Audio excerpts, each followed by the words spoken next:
Hi, I'm Alan Teperow. I live in Newton, Massachusetts, and I grew up in Randolph. So I want to tell just a little bit about how I got involved Jewishly.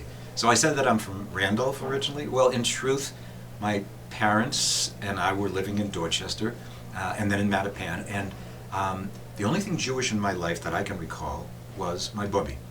And so once in a while we would go to my bubby's apartment, and they would talk about the food being kosher. That didn't mean anything to me.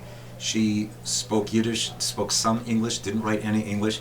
So in a sense, that was my Jewish existence up until about age 6. I don't remember anything else Jewish. My parents didn't have anything that would be associated with Shabbat or holidays, nothing that I can recall. So they had to make a decision: are we going to move to Brookline or Randolph? And I'm not sure exactly why it ended up being those two communities, but that was ultimately what they decided. And so the story goes that I went with my parents to look at a house in Brookline that they were really interested in, and the house had these huge bushes out front. You had to walk through the bushes on the walkway into the front door.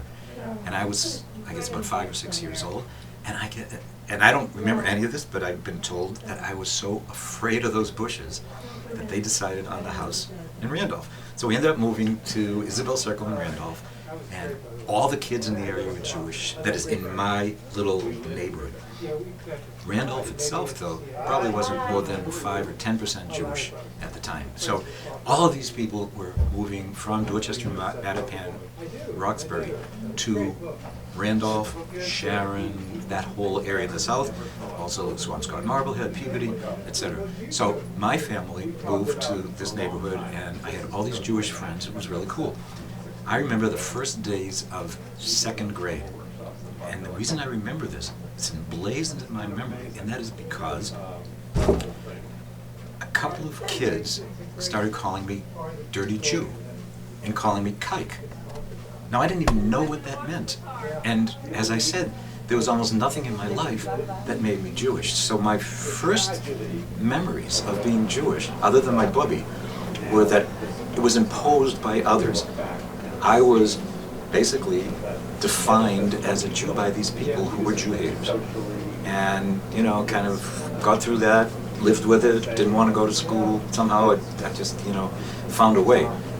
What happened next is that because my parents wanted to have a sense of community beyond just this little neighborhood, they ended up joining the synagogue. And this was a place where all those people who had basically emigrated from the Dorchester, Roxbury, Mattapan area to Randolph, this is their hang-up. This is where everybody came together for social, communal, other kinds of reasons. Of course, there were services, and so we started as a family going to services on Friday night.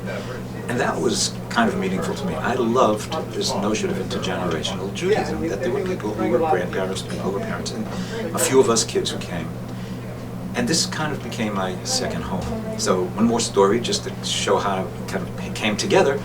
It was Thanksgiving. I think I was maybe now in 3rd grade or 4th grade, and there was a contest for us to write an essay about what freedom means to me.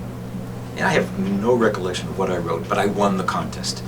So now I'm there with my parents on Friday night, and the rabbi gives me, a big hug and a gift, and I'm like, really important.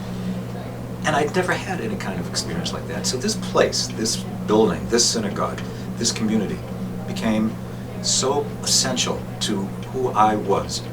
And now if we were to fast forward it to becoming a youth worker and a bar and bat mitzvah lesson teacher, because I was taught this stuff myself, and then becoming a youth director, and then going into this field professionally, I would say that it really all comes from those first moments when I found that there was a place for me in Judaism through my synagogue. That's it.